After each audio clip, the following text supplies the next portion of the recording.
Hey guys, welcome back to another video. Today, I'm going to be talking to you guys about certain punishes I keep seeing people do, even some that I've been guilty of doing, that are not the right ones, that will give you less damage and take more effort. Now, I blame most of these due to CCU. Some of these used to be higher damage punishes, but are now not. I'll get into these here in a minute. Now, a little bit of a disclaimer, this is not me trying to nag on you for using the wrong punish. It's just an informative video, and honestly, some of these punishes you will see take more effort to do while getting you either less damage or harder to confirm damage. So, I hope you guys do enjoy this video. If you do, would appreciate a like, helps me out, helps out the channel. And without further ado guys, let's jump right into a couple of these incorrect punishes. Alright guys, first up we have Peacekeeper. Now this one is one of those ones that was affected by CCU, I believe. I don't know. I do know I have tested this one. So as you guys may or may not know, if you guard break them, you do the triple stab, that gives you a total of 38 damage. Which, not gonna lie, I think needs to be nerfed. That's a lot of freaking damage. But that's not the point of this video. It does 38 damage with the triple stab. However, I see a lot of people doing this. They double stab, stick to the wall here, and do this. Now at one point, I believe that did do extra damage. However, at this point, it only does, I believe, 34 damage. 34 or 36. I counted about 5 minutes ago. I honestly don't remember. But you don't get as much damage, so there's no point of doing the extra effort of going for this. Maybe if you want like an execution, maybe is the only time. Otherwise, you know, you could do this and then they could just block it, you know. Now this is a bot, so obviously he wasn't going to block it, but you can see his guard came up in time. So if you Peacekeeper mans out there still doing this old method, just stick with either the triple stab or guard break and side heavy into light, you know, whichever you want to do. The triple stab's more damage, the heavy in the light, obviously you get a chance of executing, but that's just the first tip for you guys. I'm tired of seeing people put in so much effort to get less damage. Next up, guys, we have Gladiator. Now, this one is a very minuscule one. It's really not a big deal. This may be more towards beginners using Gladiator, but as you may see, King Misty being the biggest example, when he gets a skewer, he'll do this. And then go straight into this top light.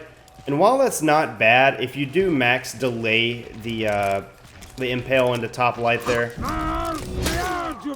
to about there, you're going to get about 36 damage, which isn't bad. Before CCU, it did 40 damage.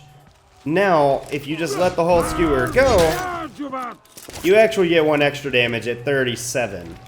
Now, is this a big deal? Not really, but if you need to get max damage, just let the whole skewer go, or if they're next to a wall, obviously throw them to a wall, but there's really not a point of doing the extra dash light in unless you just want to kill them faster. If you want max damage, do the full skewer. If you don't think the full damage is needed, go ahead and do the light. Now, one thing I do want to mention, with the dodge light, obviously, you can continue your chain. The skewer, you kind of cannot. You're just kind of done at that point. You can try to, you know, just initiate with a toe stab after. That does hit quite often, but I don't know. It's up to you guys. I just wanted y'all to know that the dash light does not do extra damage. It's basically the same. Next up, guys, we have Shaolin.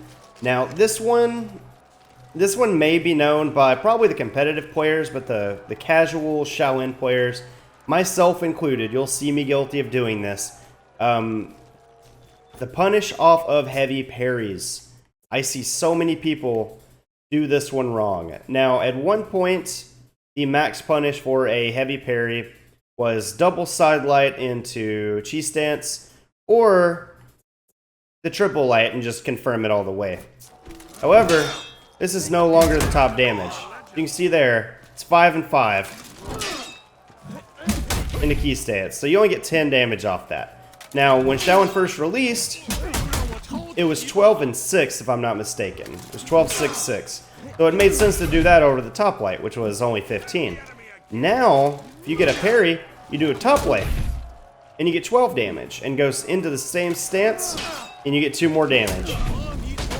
Now, it's just a pet peeve to me, just because, myself included, is still used to this from Release Shaolin. Now, obviously, you can still triple tap light for 17 damage. I don't really recommend doing that unless you just want to finish them off, you know, because it's going to put you at a frame disadvantage, and Shaolin already has a hard enough time opening as is, but just know to do the top light after you get any heavy parries, or if you just want to initiate in general, it's probably a good idea to try to focus more on the top light than the double side light, because you get more damage. Alright, next up guys, we have Shaman. Now this one is a little bit trickier compared to your normal punish that I'm showing you guys. So what I see a lot of shamans do, they get somebody out of stamina, right? And then, they'll go for this, get the guard break, they'll just instantly throw them, and go for the bite. And while that does get you 35 damage, which is nice, wouldn't you rather get a lot more damage? Because you can do this, guys. You can bleed them, and this works if they're bleeding or not, but throw them down, do your little... You can get all of that instead. That gets you a lot freaking more damage. Look at this guy. He's gonna die just because that chip damage right there. Watch. Yeah, look at that guy. He's dead. He's super dead. That does a lot more damage than 35. It still keeps them out of stamina too. You don't give them their stam back. If they're bleeding, you get life steal from all the damage you did to them. Now, if you still want to get the bite, there is still something you can do that's still going to maximize your damage. So if they're bleeding, obviously, and you get that guard break throw, do the heavy, and then you go straight into the bite. Now, you do have to delay the dodge cancel into the bite just a little bit, but look how much damage that does. Now, it will put them normally back with their stamina, but you're going to get your fuller heal from it. However, I will say this one's a little bit harder, so for that punish, if you want to watch it back and practice on your own, I'd recommend it, but honestly, I would say this punish is by far the easiest. And it does, I'm pretty sure, the same amount of damage. I don't know the exact number for it. Actually, it probably does a little more damage, and it keeps them bleeding. So, yeah, just stick with the main punish, though. Just the one thing to know about it, when you do throw them, make sure your guard is on the right side, because you're just going to instantly throw a right heavy the second you throw them. And then just throw another heavy, and then a light. It's all guaranteed, and that's a lot of damage. Alright guys, last one I'm going to finish off with today is Raider. This one is, I don't know how to describe this one. This one is to your own discretion. But the main one I want to mention to you guys, if you get somebody out of stamina, I've seen a lot of people do this, right? They'll throw them backwards, do this, straight into zone. And while that is max damage, they are 100% able to guard break you and get a free light. Or in this situation, I'm next to this wall. This warden could probably get a free heavy on me if he throws me right. So it's not worth it. What you guys should do instead is throw them back and go for a top heavy finisher. Because your normal heavy finishers have really good recovery, and you're not going to be able to get guard broken. Like, at all. Not even possible. Even if they get out of stamina, I'm pretty sure they can't guard break you after that. It's just that worth it. I mean, if you do the zone, you obviously get 2 more damage. However, that's just not the safe option unless you just want to be flashy to finish somebody off you think may survive due to 2 extra damage. You get somebody out of stamina and you get the guard break on them and you can throw them towards the wall, you will actually get 2 free heavies. Now in that case, you should have done a top heavy. Or, if you do want to get the zone and actually be safe, you throw the heavy from the right side.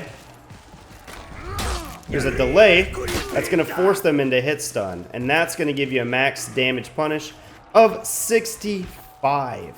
And it will execute. That one's nasty. That one is really nasty. That's truly probably the only safe way to use his zone finisher in this game, as far as a confirmed punish goes. Guys, I really hope you did enjoy today's video. Thank you for watching. If you learned something new, please leave a like. Helps me out more than you guys know. I will be doing a part 2 of the moves you do not know exist in For Honor. You guys seem to really like the first one. If there's anything y'all would like to see in that video, feel free to leave a comment down below in this one, and I will include it if I believe it qualifies for moves people don't exist. And guys, again, thank you for watching. Y'all have a great day. I'll catch you next time.